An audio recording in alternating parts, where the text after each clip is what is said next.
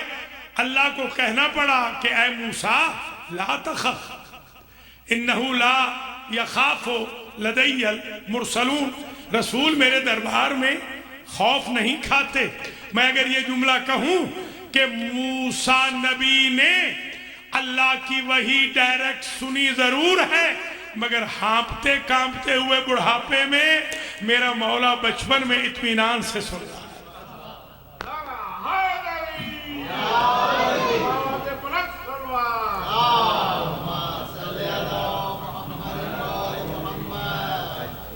وَمَوْضِعَ سِرِّی، میرے رازوں کے مخزن، جہاں میں اپنا سیکرٹ رکھتا ہوں، وہ ہے وہ جہاں میرے سیکرٹس جمع ہیں۔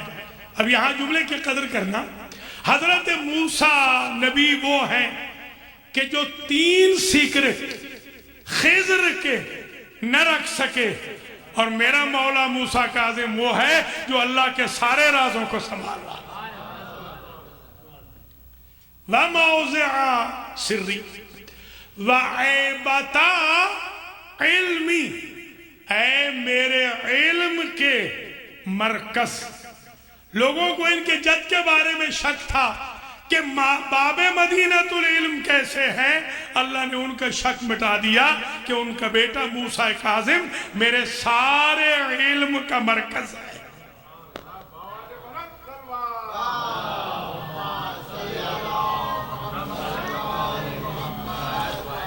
وَأَمِینِی وَأَمِینِی عَلَى وَحْیِ، اے میرے وحی کے امین۔ یہ پہلے دن اللہ فرما رہا ہے، 40 سال کے بعد نہیں، جیسے بھائیوں نے لکھا کہ حضور کو تو پہلی وحی 40 سال کے بعد آئی، اس سے پہلے کنٹیکٹ ہی نہ تھا۔ موسیٰ کاظم سے پہلے دن کنٹیکٹ کر کے اللہ نے واضح کر دیا ہے کہ جن کے بعد میں آنے والے موسیٰ کاظم سے پہلے دن میرا کنٹیکٹ ہے، ان کے جد سے 40 سال بغیر رابطے کے کیسے رہا۔ وَأَمِینِی عَلَى وَحْیِ، اے میری وحی پر میرے امین۔ اب یہ جو امین کا لفظ ہے سمجھ لیجیے، امین کا آپ نے سنا ہوگا الامین العام، یہ سیکریٹری جنرل کو کہتے ہیں الامین العام۔ ایک معنی ہوتا ہے سیکریٹری امین کا، ایک معنی ہوتا ہے ٹرسٹی امین کا۔ امین کا ایک معنی ٹرسٹی ہے عربی کے اندر، یعنی اللہ فرمانا یہ چاہتا ہے اے میری وحی کے ٹرسٹی۔ وحی کیا ہوتی ہے؟ وحی کلام خالق ہے جو مخلوق یعنی افضل مخلوق نبیوں کے لیے آتا ہے، اور اس کے امین کون ہے؟ موسیٰ بن جعفر ہے۔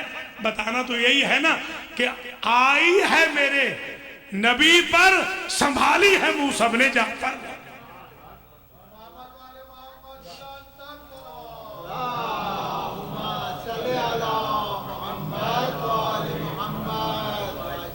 اور یہ جو معنی ہے کہ اس سے مراد سیکریٹری ہے، تو ایک مسئلہ اور بھی حل ہو گیا۔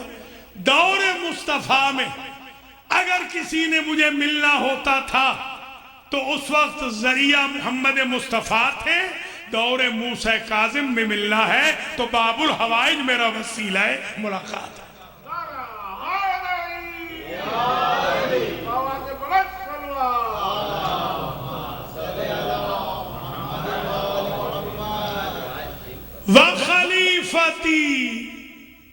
وَخَلِيفَتِي عَلَى خَلْقِي، اور یہ موسیٰ بن جعفر آپ ہیں میرے خلیفہ میری مخلوق پر۔ یہ خلیفتی اور خلقی کے دو جملے مسئلہ بڑا حل کر رہے ہیں۔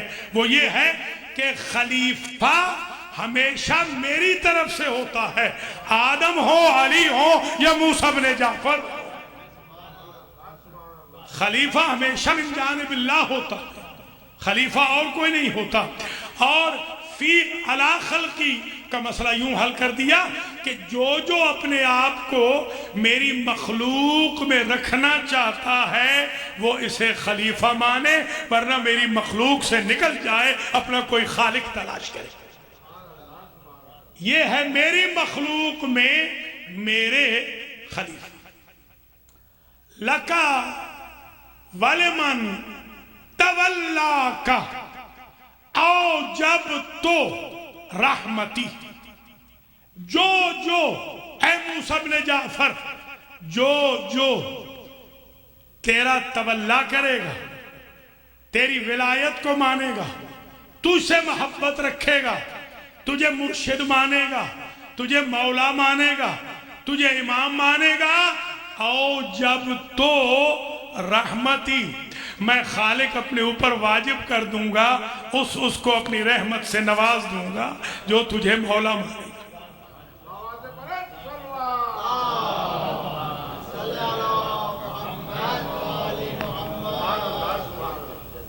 اچھا، واجب الوجود جب کوئی شے اپنے اوپر واجب کرے تو بہت ہی زیادہ امپورٹنٹ ہوتی ہے۔ یعنی اللہ فرما رہا ہے مجھ پہ واجب ہوگا کہ میں اسے رحمت سے نواز دوں، لزوماً وجوباً، مست ہے میرے اوپر، کمپلسری ہے میرے اوپر، ڈیو ہے میرے اوپر۔ کس وجہ سے ڈیو ہے؟ تولائے موسیٰ بن جعفر کی وجہ سے رحمت اس کی کر دوں گا جو موسیٰ بن جعفر سے تولا رکھے۔ اچھا، عجیب بات ہے، وَمَنَحْتُ جِنَانِي، اور میں اپنے اوپر لازم کر دوں گا اپنی ساری جنتیں اسے دے دوں، اے موسیٰ بن جعفر، جو آپ سے تولا کرے گا۔ آپ کہتے ہیں تولا کی اہمیت نہیں، یہاں جنت بک رہی ہے ایک امام کے تولا پر۔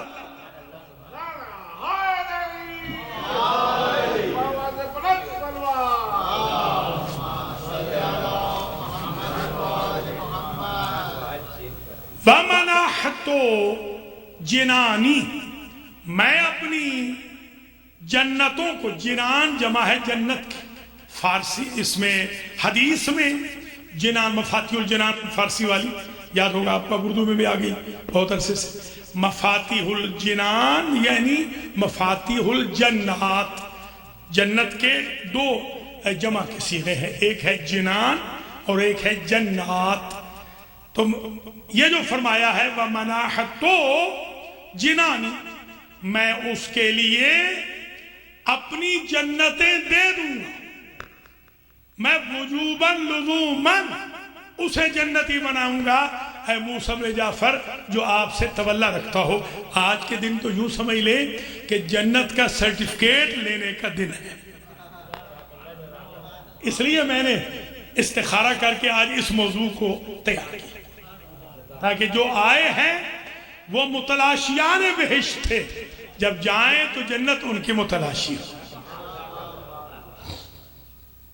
وَأَحْلَلْتُ جَوَارِي، اور میں اس بندے کو اجازت دوں گا کہ قیامت کے دن مجھ اللہ کا پڑوسی بن جائے جو آپ سے تولا رکھے۔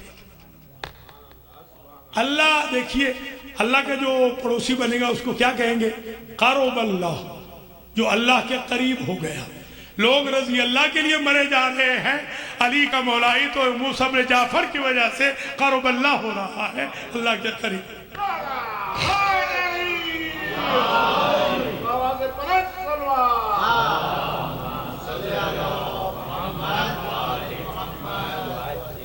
وَأَوْسَعْتُ مِن رِزْقِي، میں اس بندے کے رزق میں اضافہ کر دوں گا، رزق میرا ہوگا، اضافہ کر دوں گا جو اے موسیٰ بن جعفر آپ سے تولا رکھے گا۔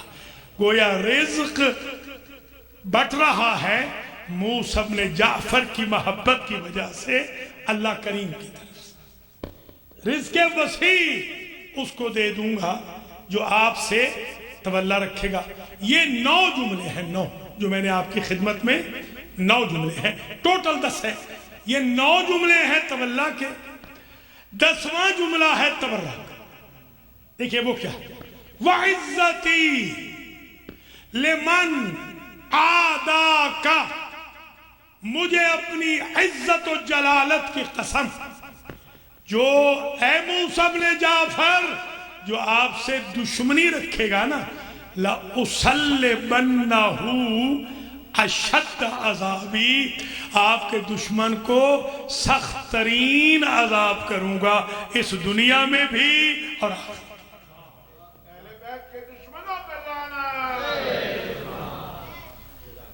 لیجئے یہ آپ کی خدمت میں آج وہ حدیث قدسی 100% پیش کر دی جو آج کے دن تشرف موسیٰ بن جعفر سلام اللہ علیہ کے دن اللہ کی ذات نے امام موسیٰ بن جعفر علیہ السلام کو خطاب کر کے ارشاد فرمایا۔ یہ پہلا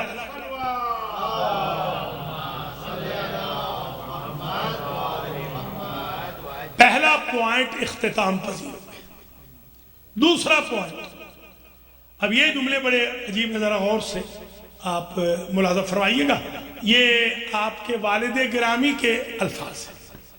جب اللہ کے الفاظ ہوں، معصوم کے الفاظ ہوں، معصوم کی ماں کے الفاظ ہوں، معصوم کے معصوم باپ کے الفاظ ہوں، تو اہمیت بہت بڑھ جاتی ہے۔ ورنہ لوگ کہتے ہیں کہ کہاں سے پڑھا ہے، یا ان کے گھر سے پڑھ رہے ہیں، یا خالق سے پڑھ رہے ہیں، یا مخلوق سے، احسن مخلوق سے۔ اب امام علیہ السلام کے جملے کیا ہیں؟ امام علیہ السلام فرماتے ہیں کہ فارسلہ الیہ، اللہ نے بھیجا میرے بیٹے کی طرف ملک، ایک فرشتے کو، المسمى بالحیوان، جس کا نام تھا زندگی، اس کا نام ہی زندگی۔ اب زندگی اگر ان ہستیوں سے زندگی نہ مانگے تو پھر کن کے ذریعے مانگیں؟ کیونکہ ان کے پاس جو فرشتے آ رہے ہیں ان کا نام ہی حیات ہے، نام ہی زندگی۔ وہ فرشتہ آیا، اس کا نام ہی زندگی ہے، لائف اس کا نام۔ وہ آیا، اس نے کیا کیا؟ کتب علی کتفہ الایمن، اس نے لکھا دائیں کندھے پہ میرے بیٹے کے، جعفر ابن محمد الصادق البار الامین کا ارشاد گرامی ہے۔ وہ فرما رہے ہیں کہ اس فرشتے نے، حیوان نامی فرشتے نے لکھا میرے فرزند کے دائیں کندھے پہ، کیا لکھا؟ وَتَمَّتْ كَلِمَتُ رَبِّكَ صِدْقًا وَعَدْلًا، اور تیرے رب کا کلمہ مکمل ہو گیا صدق کے باعث اور عدل کے باعث۔ اصل میں اس کی بیک گراؤنڈ ہے، وہ سن لیجیے۔ حضور سے لوگ پوچھتے تھے، یا رسول اللہ عرف نفسک، اللہ کے رسول اپنی تعریف کریں، خود کو ڈیفائن کریں۔ آپ نہیں کہتے، کہیں بھی جائیں تو جو کوئی میٹنگز وغیرہ آپ کی بزنس میٹنگز ہوتی ہیں، اس میں آپ کیا اپنی کمپنی کا نام لیتے ہیں، اپنا نام لیتے ہیں، اپنی کمپنی کا نام لیتے ہیں؟ تو لوگ یہ کہتے تھے، یا رسول اللہ اپنا تعارف کرائیں۔ اللہ نے آیت بھیجی اور اسی کا تذکرہ آیت سے پہلے حضرت ابو طالب علیہ السلام کر چکے تھے۔ وَمِيزَانُ صِدْقٍ لَا يَخِيسُ شَعِيرَةً وَوَزَّانُ عَدْلٍ وَزْنُهُ غَيْرُ ذَائِلِ، میرا بھتیجا جب صدق کی معراج پہ پہنچا اور عدل کی معراج پہ پہنچا تو محمد بن گیا۔ قرآن بعد میں آیا ہے، فرمان ابو طالب پہلے آیا ہے۔ یہ ایک نہیں ہے، سینکڑوں اشعار ایسے ہیں کہ قرآن میں بعد میں آئے، ابو طالب کی زبان پہ پہلے آئے۔ تو پھر مسلمانوں کو ماننا چاہیے نا کہ یا تو یہ مان لیں ابو طالب حافظ القرآن تھے، یا یہ مان جائیں ابو طالب کا کلام اللہ کو ایسا اچھا لگتا تھا کہ وہ نظم کو نثر بنا کے قرآن پیش کر دیتا۔ اللہ اکبر۔ بسم اللہ بسم اللہ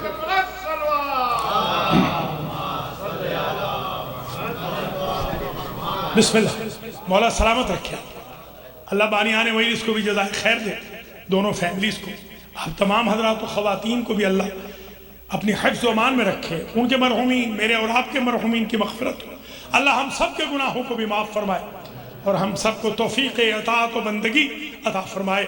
اور موسیٰ بن جعفر علیہ السلام کی شخصیت کو، ذات بابرکات کو، صاحب کرامات و معجزات کو سمجھنے کی توفیق خیر نصیب. تو یہ بیک گراؤنڈ آج آپ کو پتہ چل گئی نا. جب یہ بیک گراؤنڈ پتہ چل گئی، اب آگے بالکل آسان ہو جائے گی بات سمجھانی. یعنی حضور کا تعارف ہے وَتَمَّتْ کَلِمَتُ رَبِّكَ صِدْقًا وَعَدْلًا. یہ حضور کا تعارف ہے. اب یہ حضور کا تعارف ہے تو موسیٰ بن جعفر کے کندھے پہ اللہ کیوں لکھوا رہا ہے؟ بتانا یہ ہے کہ کوئی بھی قرآن کی آیت کسی بھی بشر کے بدن پر لکھنی جائز نہیں. توجہ رہے، اس لیے کہ ان پہ ایسی حالتیں طاری ہوتی ہیں کہ جن میں وہ پاک نہیں رہتے. بتانا تو یہی تھا نا کہ وہاں تھیوری دی تھی نا کہ دروازے کچھ کے بند کر دیے تھے، علی و بطول و حسنین کا دروازہ کھلا رکھا تھا. آج پریکٹیکل دے رہے ہیں کہ آیت تطہیر پہلی صدی تک کے لیے نہیں تھی. جب تک ان کی آخری فرد نہیں آئے گی یہ طہارت کا مصداق.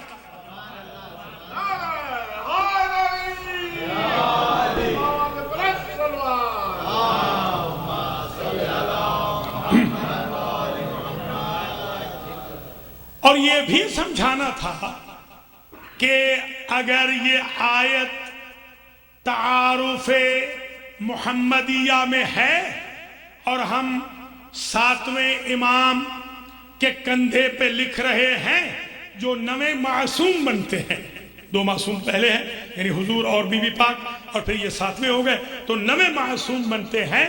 ہم نے وہاں جیسے جال حق کو وزاحق الباطل کی آواز گونجی تھی جب علی پیدا ہوئے تھے، اور جب مہدی آئیں گے تو ان کے کندھے پہ بھی لکھا ہوگا جال حق وزاحق الباطل.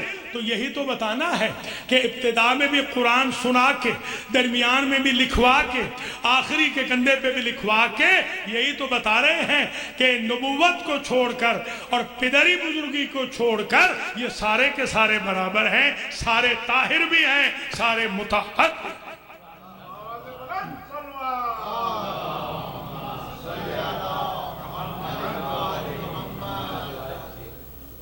یہ دوسرا پوائنٹ آپ کی خدمات عالیہ میں. تیسرا پوائنٹ، کچھ ایسے القاب ہیں جو آپ کے مشترک ہیں باقیوں کے ساتھ بھی، مگر کچھ القاب وہ ہیں جیسے جو بالکل ان کے ساتھ ہی مربوط ہیں.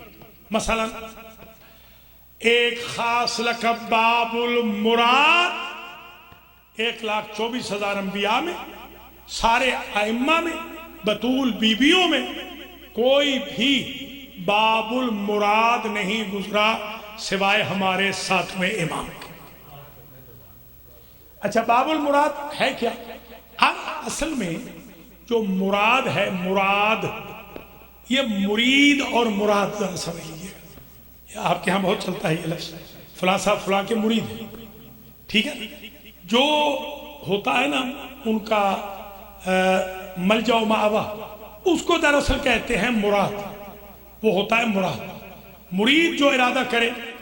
اچھا اللہ کے جو نام ہیں ان ناموں میں ایک نام ہے مرید. اللہ ارادہ کرتا ہے بغیر کسی کی ڈکٹیشن کے ارادہ کرتا ہے. وہ انڈیپینڈنٹ ہے، وہ حالات سے متاثر ہو کے ارادہ نہیں کرتا. وہ مستحکم ہے، مستقل ہے، انڈیپینڈنٹ ہے، کوئی اس کا مشیر نہیں ہے، کوئی اس کو ڈکٹیشن نہیں دے سکتا. اللہ مرید ہے. اچھا یہ تو ایک ہے. اچھا مراد کیا ہے؟ اب سمجھیے گا توجہ کے ساتھ. امام جعفر صادق علیہ السلام نے فرمایا جب ان کے فرزند پیدا ہوئے اور لوگوں نے آ کے پوچھا کہ آپ کے فرزند کے نام کیا ہیں، تو ایک جملہ بڑا عجیب ہے، انہو باب من ابواب اللہ، یہ اللہ کے دروازوں میں سے ایک دروازہ ہے۔ اب سمجھ میں آئی بات کہ مراد ہے اللہ جس کا سب ارادہ کرتے ہیں، اور اللہ کے دروازے کا نام ہے باب الحوائج، باب المراد۔ یہ باب المراد اللہ کے، اور ایک یہ بھی معنی ہے کہ مرادیں جس سے بر آتی ہیں، مراد سے یہ مراد بھی، آپ کی کیا مراد ہے؟ جس سے مرادیں بر آئیں اس کو بھی کہتے ہیں باب المراد، جس کے دروازے پہ مرید جا کر اپنی حاجتوں کو پیش کرے، مرادوں کو پریزنٹ کرے، اور وہ اللہ کا دروازہ ہوتے ہوئے اللہ سے استجابت کروا دے، اسے کہتے ہیں باب المراد۔ اچھا، معصومین میں اور کوئی باب الحوائج نہیں، جو معصوم ہیں ان میں کوئی نہیں گزرا، جو تالی تلو المعصوم ہے، قائم مقام معصوم، ان میں اور بھی ہیں، کل 6 ابواب الحوائج ہیں، 6۔ ان میں سے ایک کے بارے میں اہل فارس نے لکھا ہے، وہ بھی ان کے فرزند ہیں، کہ امام علی رضا علیہ السلام کو بھی انہوں نے باب الحوائج لکھا ہے۔ باب الحوائج کا جو معنی ہوتا ہے وہ یہ نہیں ہے کہ جس کے دروازے پہ حاجتیں پیش کی جائیں۔ اچھا، یہ بھی آپ آج سن لیجئے کہ یہ باب الحوائج کا جو لقب ہے یہ شیعوں نے امام کو نہیں دی، یہ آپ سن کے حیران ہوں گے۔ باب الحوائج کا لقب اہل سنت نے دیا ہے۔ جو اہل سنت قرب و جوار میں رہتے تھے، جن کو بھی کوئی آنکھ کی مشکل درپیش ہوتی تھی تو وہ باب الحوائج کے دروازے پہ آتے تھے۔ تب تک یہ باب الحوائج نہیں کہلاتے تھے عرف میں، جب بلک میں ان کو شفا ملنے لگی، نابینا بینا ہونے لگے، آشوب چشم ختم ہونے لگا، تو انہوں نے کہا یہ باب الحوائج ہے، یعنی باب الحوائج سے مراد یہ ہے ان کے دروازے پر آتے وقت تک تو حاجت رہتی ہے، ان کے دروازے پہ آ جائے تو قضائے حاجت ہو جاتی ہے، پوری ہو جاتی ہے۔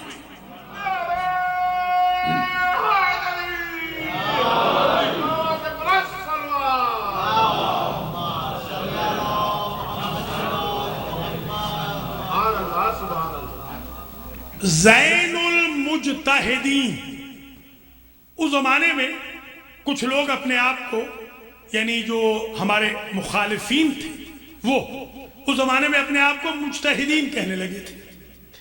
وہ امام کو، جو ان کے امام ہوتے ہیں، دراصل وہ ان کے مجتہد ہوتے ہیں، وہ امام معصوم ان کو نہیں سمجھتے، وہی مجتہد۔ تو کیا لقب ہے سرکار کا؟ زین المجتہدین۔ مجتہد جتنے بھی ہو جائیں ان کی زینت کا نام موسیٰ کاظم۔ جیسے علی کی زینت ہے زینب، ویسے مجتہدین کی زینت ہے موسیٰ بن جعفر۔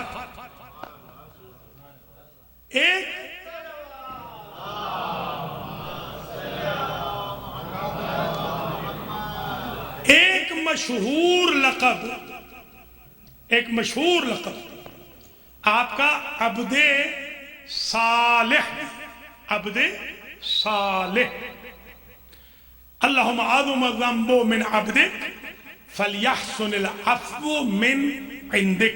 یہ دعا جو آپ سجدے میں پڑھتے ہیں، یہ روز مرہ کے سجدے میں اینڈ میں، یہ امام موسیٰ بن جعفر سلام اللہ علیہ کی دعا، اسے آپ یاد کر لیں، یہ اس کی بڑی تاکید کی گئی ہے۔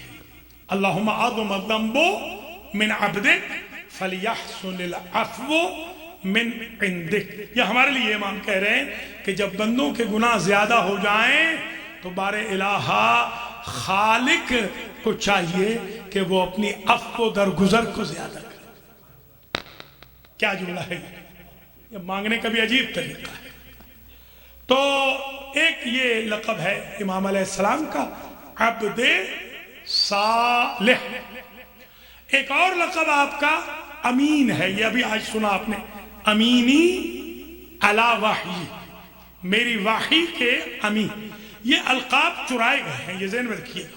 مثلا صدیق مولا علی کا لقب تھا، چرایا گیا۔ فاروق مولا علی کا لقب تھا، چرایا گیا۔ غنی نبی کا لقب تھا، چرایا گیا.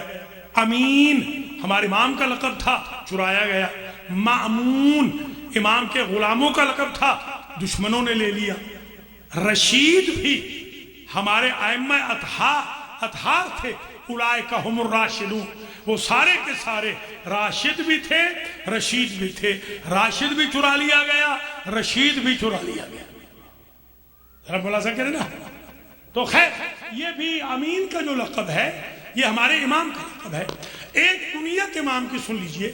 ایک تو ابو ابراہیم ہے، حضرت ابراہیم علیہ السلام جو آپ کے فرزند ہیں، جو قم میں دفن ہیں، ان کے نام پر ابو ابراہیم ہے. ایک سرکار کی جو کنیت ہے ابو الحسن ہے، اور ابو الحسن الثالث، یہ باپ بیٹے دونوں کی کنیت برا ایک. ابو الحسن ان کے فرزند کی بھی ابو الحسن، آپ جانتے ہیں امام الرضا علیہ السلام کی. مگر اگر آرڈر میں سیکوینس میں دیکھا جائے تو یہ دوسرے ابو الحسن بنتے ہیں، تیسرے نہیں بنتے. تو یہ کیوں کہا گیا ابو الحسن الثالث، یہ تیسرے ابو الحسن ہیں. تو ہم نے غور کیا کہ یہ تیسرے تو ہیں نہیں، ان سے پہلے تو ایک ہی گزرے ہیں امام علی علیہ السلام، ان کے بعد تو دوسرے ہیں. یہ ثالث کیوں لکھا گیا؟ تو جب ہم نے لغت دیکھی تو اس میں ثالث سے مراد ثالث وہ جو جھگڑا مٹانے والا ثالث ہوتا ہے، یہ تیسرے والا ثالث نہیں ہے، یہ جھگڑا مٹانے والا ثالث ہے. تو یہ کس کا جھگڑا مٹا رہا ہے؟ جب اللہ بندوں سے ناراض ہو جاتا ہے تو جس ثالث کے ذریعے اللہ مان جاتا ہے اس کا نام موسیٰ بن جعفر ہے.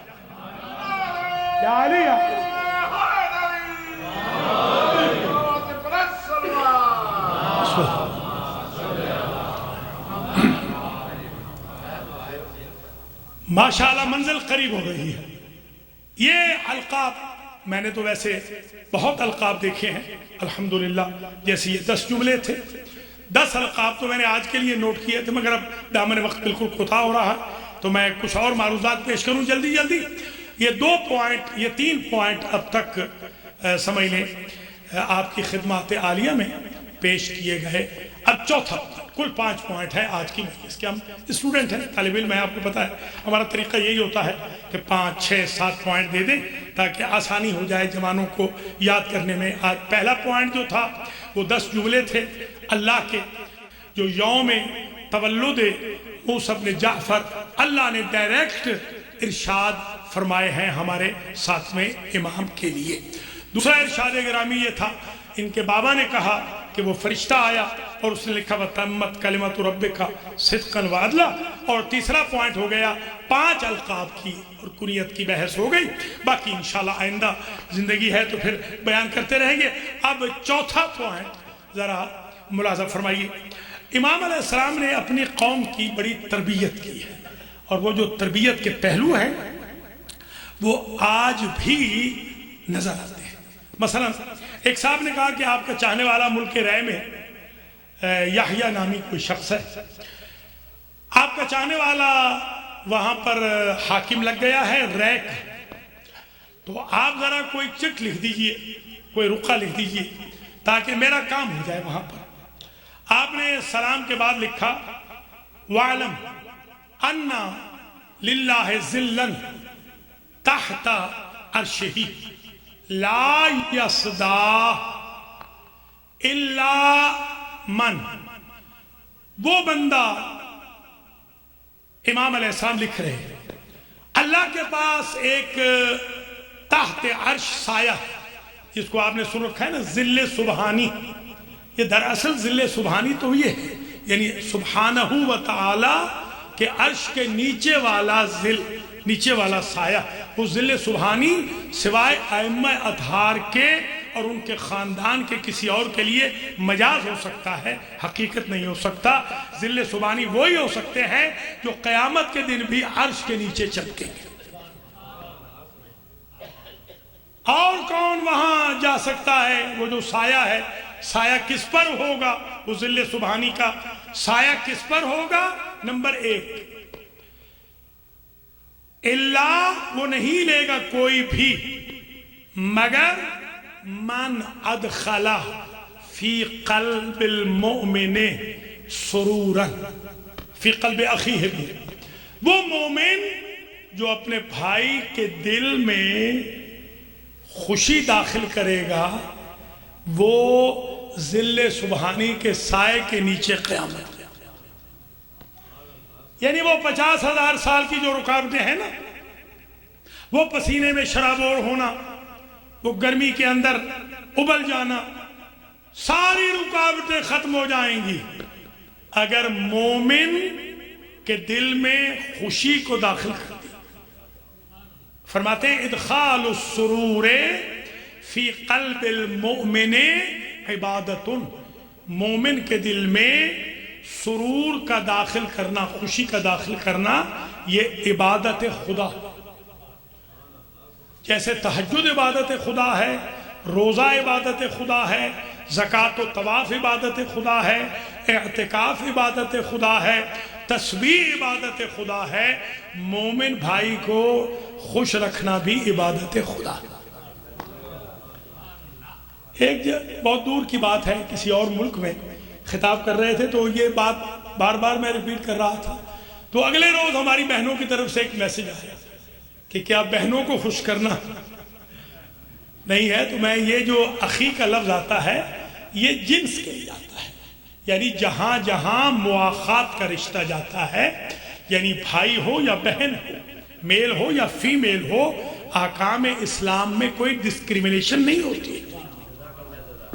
وہ بندہ، وہ بہن خوش رہے گی، ظل سبحانی کے نیچے رہے گی جس بہن نے بہن کو خوش کیا یا جس بہن نے بھائی کو خوش کیا۔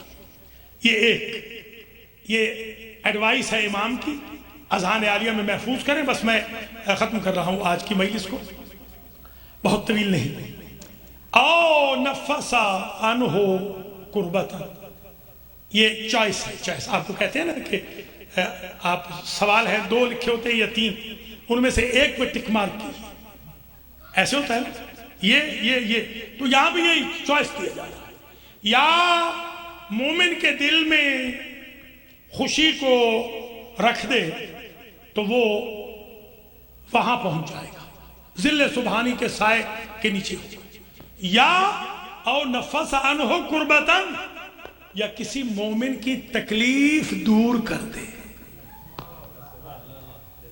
انما المؤمنون اخوہ ایسے نہیں کہا گیا، المؤمن اخو المؤمن ایسے نہیں کہا گیا۔ مومن کی نشانیوں میں سے پہلی نشانی وجہ منبسط، ایسے نہیں کہا گیا۔ جب پوچھا گیا کہ سب سے اچھا بھائی کون سا ہے، فرمایا جس بھائی سے تمہیں تکلیف نہ ہو اسے اپنی زندگی کا سب سے اچھا بھائی سمجھو۔ یہ فرش آزاد در اصل تربیت کا ہے محمد و آل محمد علیہ السلام۔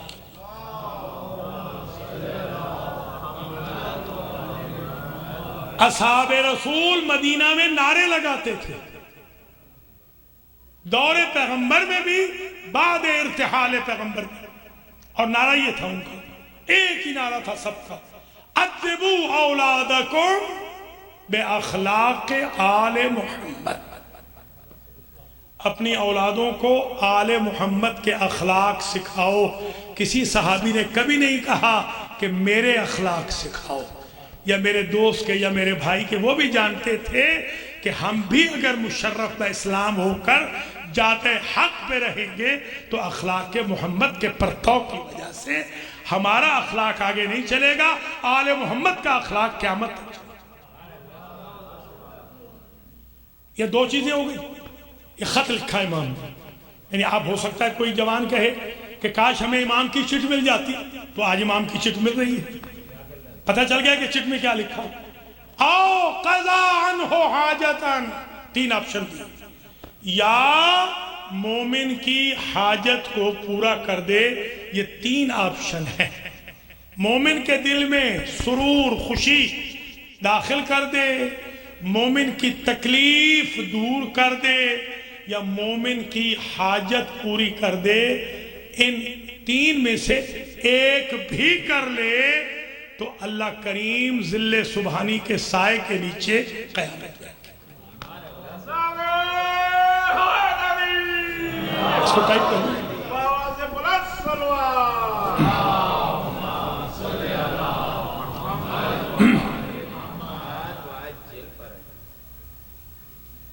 درود امام زمانہ بلند تر صلوات.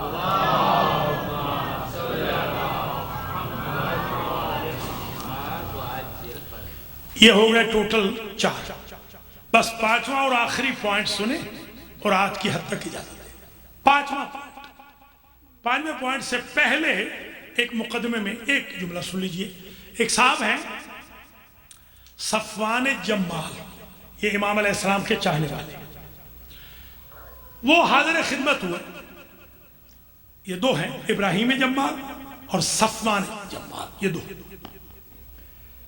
جب حاضر خدمت ہوئے تو سرکار نے پوچھا کہ میں نے سنا ہے کہ تم ہارون کو اونٹ دیتے ہو کرائے پہ. کہا سرکار دیتا تم. ذرا غور کریں آپ، جب امام کے دور کے چاہنے والے امام کے دشمن کو اونٹ دے رہے ہیں تو ہمیں کتنا محتاط ہونا چاہیے، ہمیں کتنا محتاط ہونا ہوگا. ہاں دیتا تو ہوں سرکار، مگر سرکار یستاجرونی للحج، وہ مجھ سے لیتا تو ہے مگر حج کے لیے لیتا ہے. مومن بھی کتنا سمجھدار ہے، لیتا تو ہے سرکار، اجارے پہ میں دیتا ہوں، میرا بزنس ہے.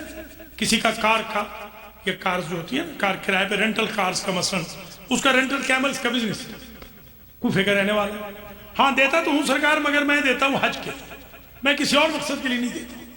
آپ نے فرمایا اسے خاص توجہ سے سننا.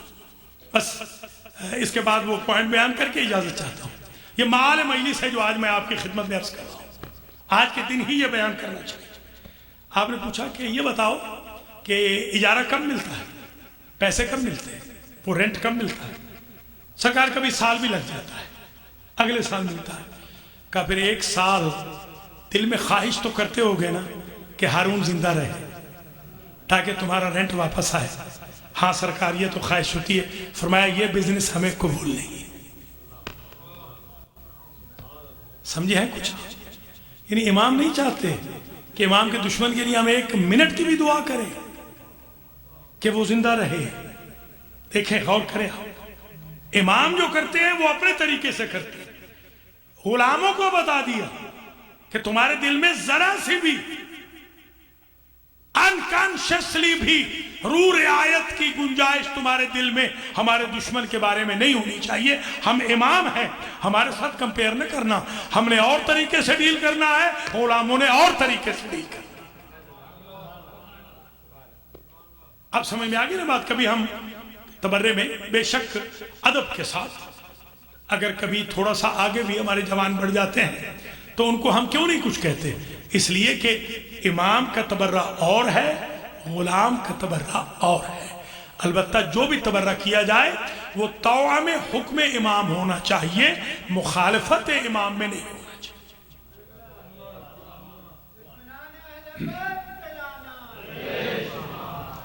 آخری بات کریں، 5واں پوائنٹ، یہ تو مقدمے میں آ گیا اور اجازت دیں. علی ابن یقطین ایک صحابی ہے. انہوں نے کہا کہ سرکار ایک پوسٹ آئی ہے، ہارون کی کیبنٹ میں منسٹر بننے کی پوسٹ آئی ہے، تو فرمائیے جوائن کر لوں. اگر کوئی مولانا اگر ہوتے نا تو وہ تو فوراً غصے میں آ جاتے. ایس ظالم کی کیبنٹ میں، ظالم کی. تو یہ ہوتا ہے امام اور غلام کا فرق. ہم نے قم میں پہلا سبق یہی پڑھا تھا اپنے استادوں سے کہ غلام میں اور امام میں فرق یہ ہے کہ غلام ایک جگہ بلواڑ میں سٹک ہو جاتا ہے، امام اسے کہتے ہیں جس کے سامنے کوئی بلواڑ سٹک کرنے کے لیے موجود نہ ہو. امام ہر جگہ سے ایگزٹ کر دیتے ہیں. یہ امام اس کو کہتے ہیں. ہاں ٹھیک ہے جوائن کر لیجیے، مگر ایک نصیحت ہے، میں اپنے الفاظ میں جوانوں کو سمجھانے کے لیے کہہ رہا ہوں. یہ چٹ ساتھ لے جائیے، یہ چٹ رکھ لیجیے گا اپنے میز پہ. کفارت عمل السلطان الاحسان الی الاخوان. کسی بھی ظالم جابر حاکم کے ہاں جاب کرنے کا کفارہ یہ ہے کہ مومن بھائیوں کی مدد کرتے رہو. یہ دراصل امریکہ میں رہنے والوں کے لیے ہے، صرف علی ابن یقطین کے لیے نہیں ہے. اللہ نے اگر آپ کو کوئی پوسٹ دے دی، پیسہ دے دیا آپ اچھے عہدے پہ آ گئے، اچھی لکھائی پڑھائی کر گئے، سی ای او بن گئے، کسی کمپنی میں سربراہ بن گئے، اپنے غریب بھائیوں کو بھول نہ جانا، کفارہ ہے یہ۔ کفارہ سمجھتے ہیں نا، یہ کفارہ ہے، کفارہ عمل السلطان۔ اقتدار میں آنے کے بعد بڑے بڑے بھول جاتے ہیں۔ علی بن یقین کوئی اتنے بڑے تو نہیں تھے، ٹھیک ہے، دوست تو تھے، بھول گئے۔ یہی ابراہیم جمال ملنے آئے، ابراہیم جمال ملنے آئے، ملنے کا وقت ہی نہیں دیا کہ ہمارے پاس ٹائم نہیں ہے۔ یہی علی ابن یقین حج پہ گئے، راستے میں بیت الشرف پہ گئے، امام موسیٰ بن جعفر کے امام نے ملنے کا وقت نہیں دیا۔ پہلے یہ ہوتا تھا، جاتے تھے، بڑی خاطر تواضع ہوتی تھی، آج گئے ہیں تو کوئی پوچھ ہی نہیں رہا۔ غلام سے کہا کون سی غلطی ہو گئی؟ کہا ہم تو تابع امام ہیں۔ امام نے اندر سے جواب دیا کہ ان سے کہیے کہ اگر ہمارے غریب مومن کے پاس ملنے کے لیے تمہارے پاس وقت نہیں ہے، تم جیسے امیر کے لیے ہمارے پاس بھی وقت ملاقات نہیں۔ ایسے سینسٹیو امام ہمیں چاہیے جو اس طرح پاسداری کرے اپنے غریب مومنین کی، سورسلیس مومنین۔ سرکار پر میں کیا کروں، ایک امام کا لقب ہے، آج ہی میں نے لکھا تھا، مسیر النیاق، ناقاؤں کو اڑانے والے۔ اب اس میں کئی دفعہ اڑایا ہے، آج وہ نہیں پڑھنا۔ مسیر النیاق، نیاق ناقہ کی جمع ہے، ناقوں کو اڑانے والے۔ یہ لقب کیسے پڑا، ایک وجہ آج سمجھ آ جائے گی۔ اس نے کہا سرکار اس کا کوئی کفارہ بتا دیں۔ مومن تھا، مومن اسی کو کہتے ہیں، التائب من الذنب کمن لا ذنب لہ۔ مولا علی سے کسی نے پوچھا اللہ کب تک معاف کرتا رہے گا؟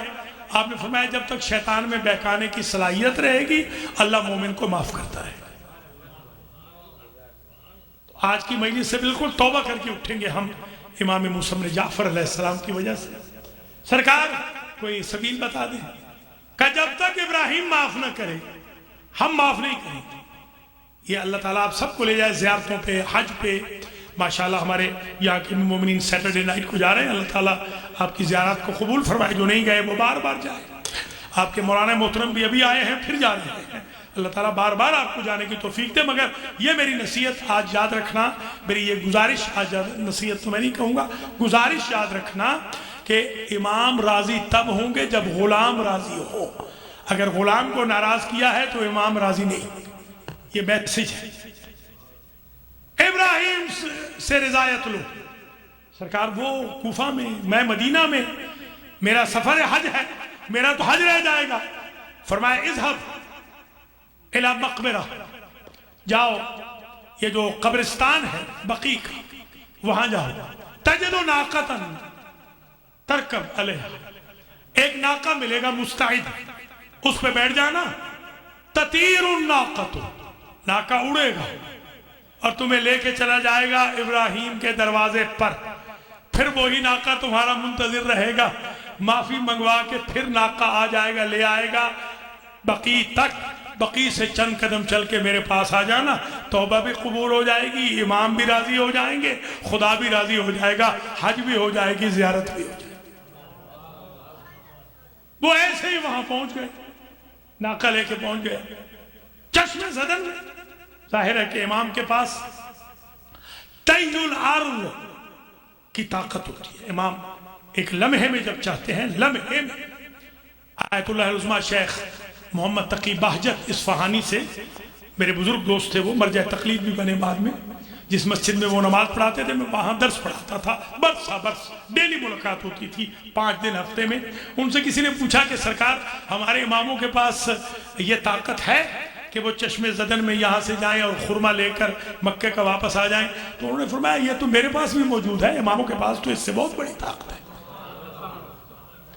یہ چھوٹی چھوٹی تو ہمیں بھی اماموں نے دے رکھی ہے، دیکھیں غور کریں۔ بس ختم ہوئی مجلس آج کی، کل انشاءاللہ نئے موضوع کے ساتھ حاضر خدمت ہوں گے۔ معافی کے لیے جب حاضر ہوئے تو وہ ایسے کرٹسی دیکھے، سبحان اللہ، کہ جیسے کچھ ہوا ہی نہیں۔ ابراہیم مجھے معاف کر دے، ایسے جیسے کچھ ہوا ہی نہیں۔ ایسے نہیں مجھے کیا، بسم اللہ آپ تشریف لائے، حکم کیجئے، نہیں مجھے معاف کر دیں. اچھا اگر آپ مجبور کر رہے ہیں تو پھر معاف کر دیا. ایسے نہیں، میں زمین پہ اپنا رخسارہ رکھتا ہوں، تم مٹی میں اپنا پاؤں بھرو اور مٹی کا اپنا پاؤں کا پنجہ میرے رخسارے پہ لگا دو، تاکہ میں امام کو جا کے بتاؤں کہ غلام کی سند یہ ہے، امام اب سند توبہ عطا فرمائے. بس یہ آج کی مجلس یہاں 5 پوائنٹس پر اتمام پذیر ہو گئی. اور یہ دنیا میں 2 جنازے ایسے گزرے ہیں کہ جن کے زنجیر اور رسیاں روح کی پرواز کے بعد بھی نہیں کھولی گئی. پہنچ گئے، کوئی دیر تو نہیں ہے. 2 ایسے، ایک موسیٰ بن جعفر جن کے پل بغداد پہ بھی ہاتھ بندھے تھے، اور ایک حسین کی یتیمہ.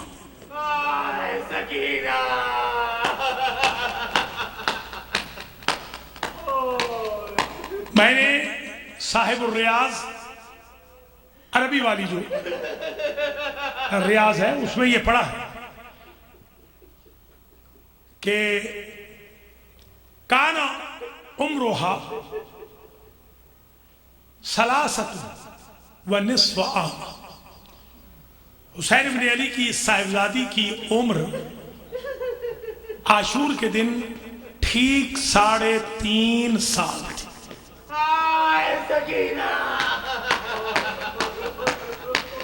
اور حسین بن علی نے تہجد کی نماز میں یہ بیٹی اللہ سے مانگی تھی، اور اس بیٹی کو جب تک یہ عاشور کی عصر تک اس بیٹی کو کہا جاتا تھا، اس بچی کو کہا جاتا تھا سکینہ یا سکینہ، چھوٹی سکون والی. سکینہ چھوٹی سکون والی، سکینہ جو ہمیشہ سکون کا ذریعہ. یہ صفت مشبہہ. اور عصر عاشور کے بعد اس بچی کا لقب پڑ گیا رقیہ. رقیہ بھی مصغر ہے رقت سے، وہ چھوٹی جو پیہم روتی رہے. میں یہ سمجھتا ہوں جب تک بابا کا سینہ ملتا رہا یہ بچی سکینہ کہلاتی رہی. جب سے شمر کے تماچے لگنے لگے یہ بچی رقیہ کہلانے. ماشاءاللہ اجرکم علی الزہرا. یہ وہ بچی ہے کہ جو باپ کے قاتل کے سامنے کھڑی ہو گئی تھی اور کہتی تھی سب کو لے جا، مجھے یہیں چھوڑ دے.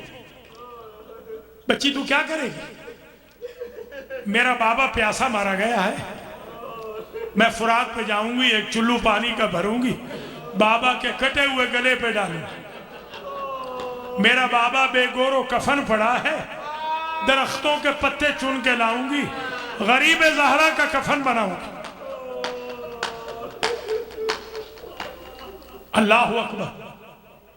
جب تم چلے جاؤ گے میں چوراہے میں کھڑی ہو جاؤں گی.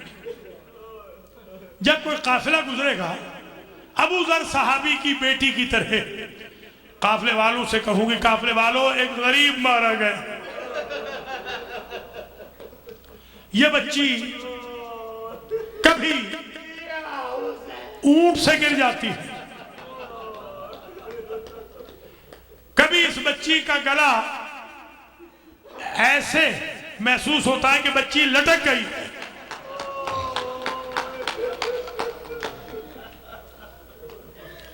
اللہ اکبر. ایک فارسی کے مورخ کا جملہ ہے، سن لیجئے. سیلی کے شمر بر صورت یتیمہ حسین زد، صورت دختر حسین را کبوت کر. جو تماچا شمر نے، صرف ایک تماچا، یہ سارے تماچوں کی بات نہیں، صرف ایک تماچا، جو ایک تماچا شمر نے بی بی سکینہ کو مارا، سجاد کی بہن کے چہرے کی ڈائریکشن بدل گئی۔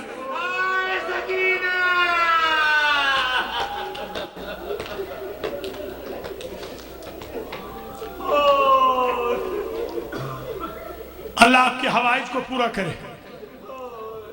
یہ بچی بالآخر اپنی آنکھوں سے دیکھ رہی ہے بابا کا سر پڑا ہے یزید کے تخت کی نچلی سیڑھی پر، اور یہ ملعون خیزوران کی چھڑی بی بی کے بابا کے لبوں پہ لگاتا ہے اور کہتا ہے حسین تیرے دانت کتنے خوبصورت تھے۔ یہ بچی دیکھ رہی ہے۔ اللہ اکبر، اجرکم اللہ۔ بچی ہمیشہ اپنے بابا کو یاد کرتی۔ ایک روز بچی نے بہت یاد کیا۔ بچی نیند میں تھی، اٹھی تو زندان کے دروازے کی طرف دوڑی۔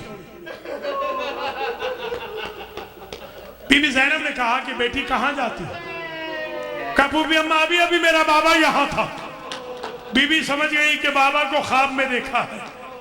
ادھر سر حسین پڑا تھا اس حجرے میں جس میں یزید ملعون سو رہا تھا۔ تشت میں سر تھا، سر پہ رومال تھا۔ ایک رسالہ نکلا تھا نصارہ نجران، یہ نصف صدی پہلے، اس میں یہ واقعہ منوان ایسے لکھا ہوا کہ وہاں سے سر اٹھا اور سر گیا چھت تک، اور سر نے آواز دی ملعون تو آرام سے سویا ہوا ہے اور میری سینے پہ سونے والی پھوپھیوں سے میرا سر مانگ رہے۔ سر آ گیا، سر آ گیا۔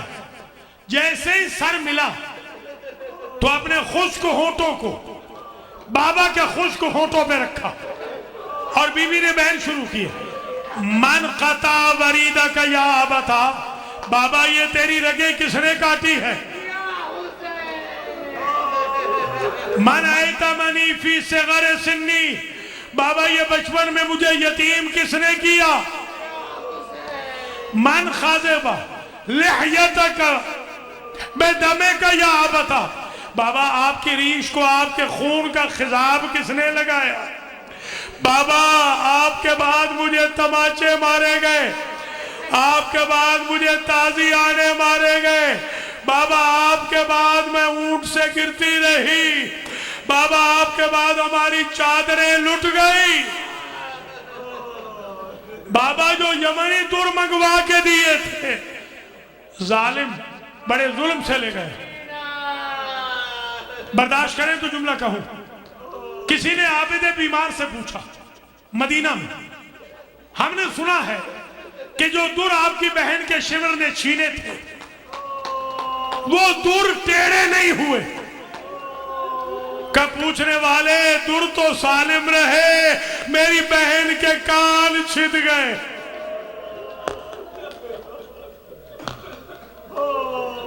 اگر برداشت کریں تو یہ جملہ بھی کہہ دوں، دائیں کروٹ سوتی تو دایاں کان دکھتا، بائیں کروٹ سوتی تو بایاں کان دکھتا، آسمان کی طرف رخ کر کے سوتی تو شمر کے تازیانے یاد آتے۔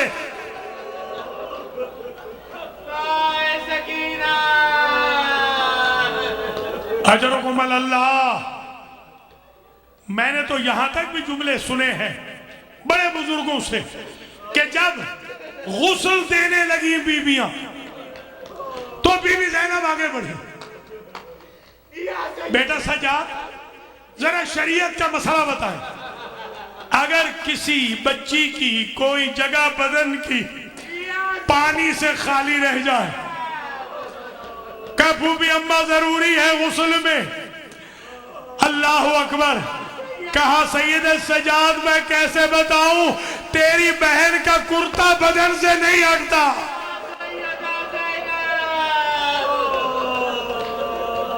ماشاءاللہ، سبحان اللہ۔ بس مجلس تمام ہو گئی۔ آج اس سے آگے نہیں جائیں گے. آخری جملہ ایک کا ایک سن لیں. ایک بہن ایسا کیا, ایک بہن بیوی نے ایسا کیا, سارا زندان ہل گیا. فارسی مورخ نے لکھا, اے پدر مہربانم شکستہ شدے استخوانم. بابا اس تکلیف کا ذکر میں نے بھائی عابد سے نہیں کیا, یہ تکلیف میں نے ماؤں پھوپھیوں بہنوں کو نہیں بتائی. برداشت کریں گے اہل اولاد؟ آپ جا رہے ہیں نا اللہ اکبر زیارات پہ. بس یہی اسی جملے پہ مجلس ختم ہے. ترجمہ کروں, بابا شمر نے جو مجھے تازیانے مارے, میرے پہلو کی پسلیاں ٹوٹ گئی. تاریخ کہتی ہے قیامت میں دو بیویاں ایسی آئیں گی جو ٹوٹی ہوئی پسلیوں کے ساتھ آئیں گی. ایک حسین کی ماں, ایک حسین کی بیٹی. ماتم حسین.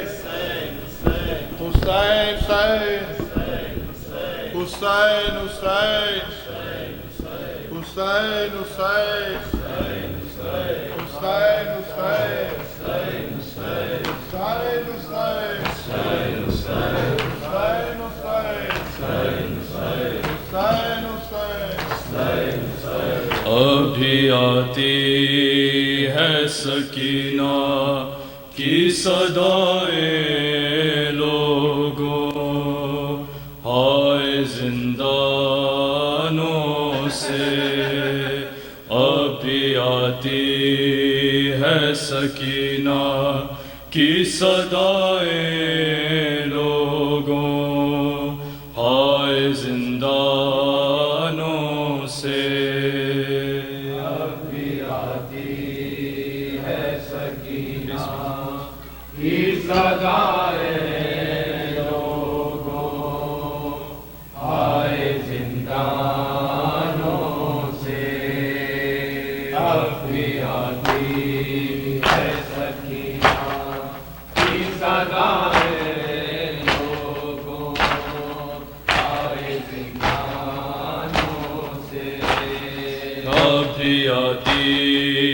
سکینہ کی صدائے لوگوں, ہائے زندانوں سے.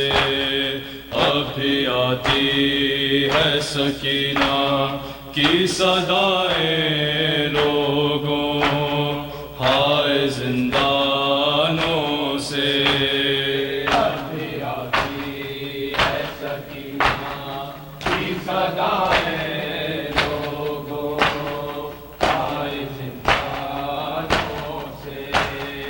ابھی آتی ہے سکینہ کی صدائے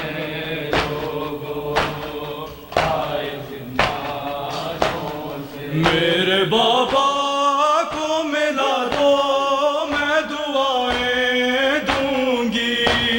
سسکیاں لے کے جو کہتی تھی مسلمانوں سے.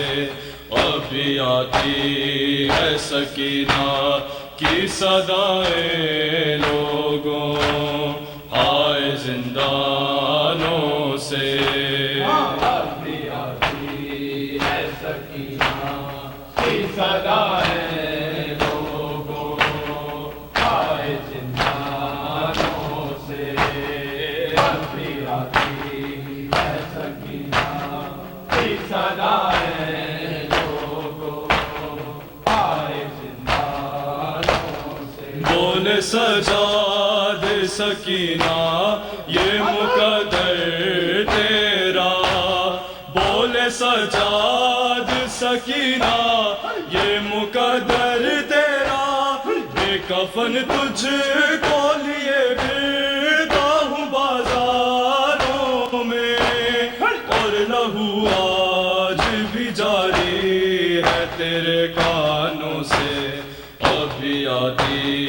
ہے سکینہ کی صدائیں لوگوں آئے زندانوں سے اب بھی آتی ہے سکینہ کی صدائیں لوگوں آئے زندانوں سے بول سجاد سکینہ یہ مقدر تیرا بول سجاد سکینہ یہ مقدر تیرا بے کفن تجھ کو لیے پھرتا ہوں بازاروں میں اور لہو آج بھی جاری ہے تیرے کانوں سے اب بھی آتی ہے سکینہ کی صدائیں لوگوں آئے زندانوں سے اب بھی آتی ہے سکینہ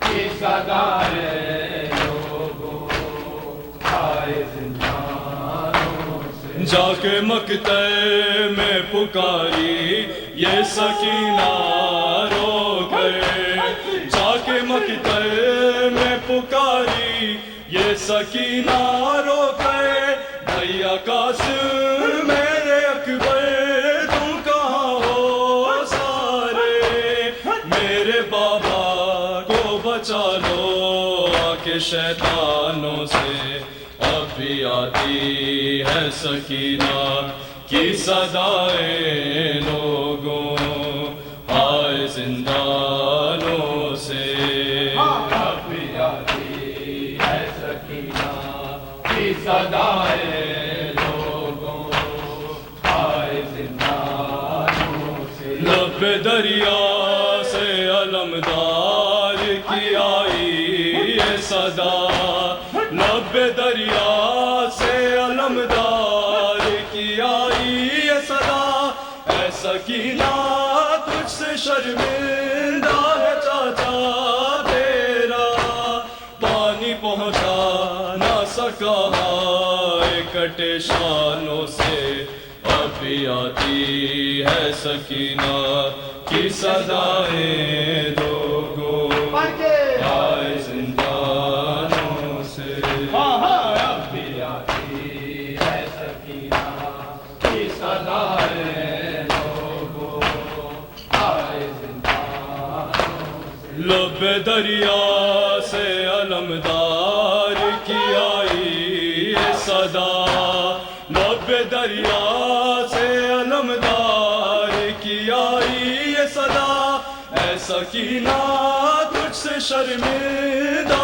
ہے چاچا تیرا پانی پہنچا نہ سکا کٹے شانوں سے اب بھی آتی ہے سکینہ کی صدائیں لوگوں آئے زندانوں سے اب بھی آتی ہے سکینہ کی صدائیں لوگوں آئے زندانوں سے بولی معصومہ پھوپھی رسم ہے یہ شامیوں کی بولی معصومہ پھوپھی رسم ہے یہ شامیوں کی کر کے بابے دے رسن اور کھلا کے پتھر اس طرح کوئی تو ملتا نہیں مہمانوں سے اب بھی آتی ہے سکینہ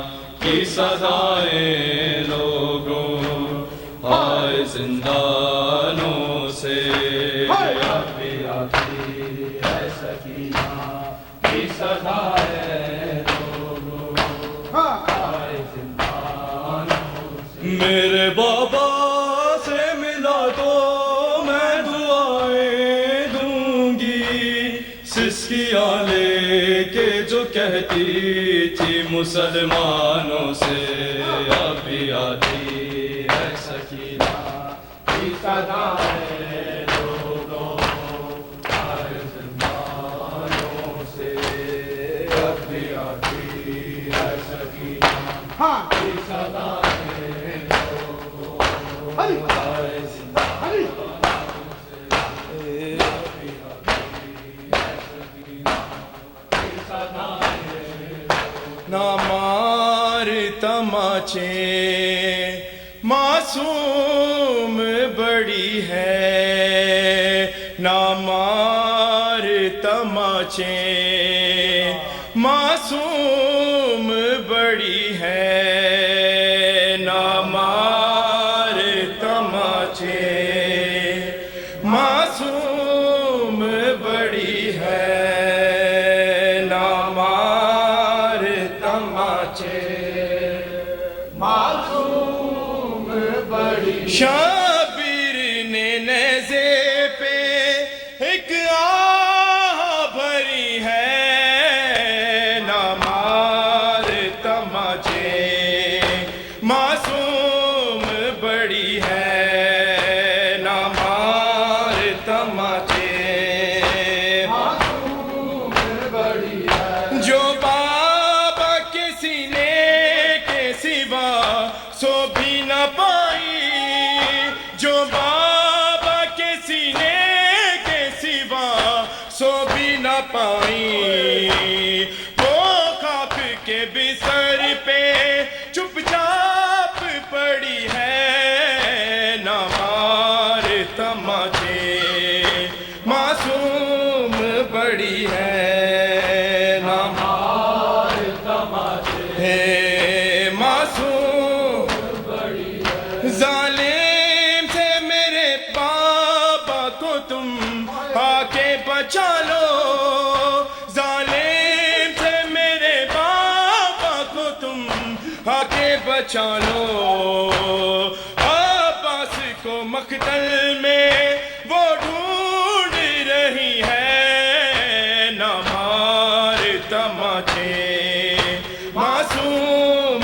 بڑی ہے نہ مار تماچے معصوم بڑی ہے شابیر نے نیزے پہ ایک آہ بھری ہے نہ مار تماچے معصوم بڑی ہے مر جائے گی تنہائی میں یہ تیری سکینہ مر جائے گی تنہائی میں یہ تیری سکینہ زندان میں بھائی ویرانی بڑی ہے نہ مار تماچے معصوم بڑی ہے نہ مار تماچے معصوم بڑی ہے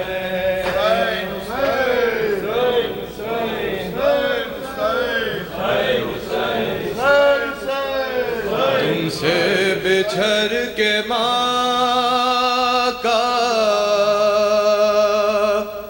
مشکل بہت ہے جینا ماں کو بھی ساتھ لے لو رک جاؤ اے سکینہ رک جاؤ اے سکینہ رک جاؤ اے سکینہ ہر سمت ہے اندھیرا ہر راہ پر خطر ہے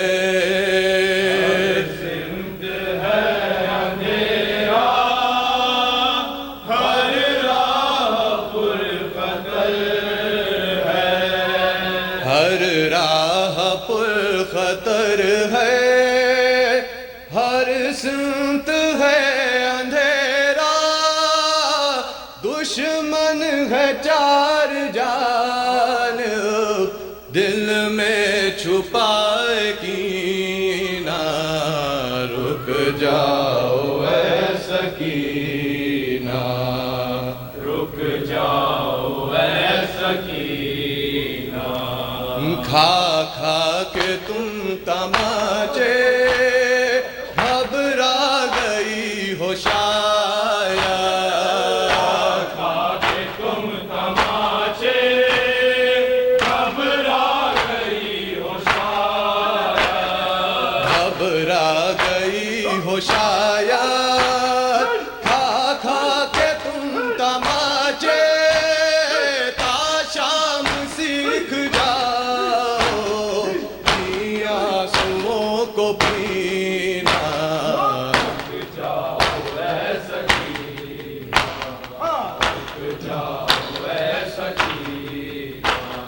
آ جاؤ میں سلا دوں سر زانوں پہ رکھ کر میں سلا دوں سر زانوں پہ رکھ سر زانوں پہ رکھ کر آ جاؤ میں سلا دوں زخمی بہت ہے بیوی تیرے پدر کا سینہ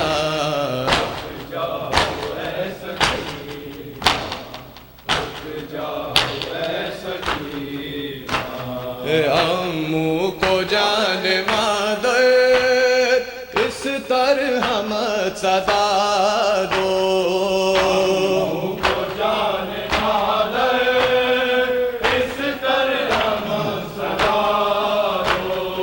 اس طرح مت صدا دو امو کو جان مادر عباس کی جبین پر آ جائے گا پسینہ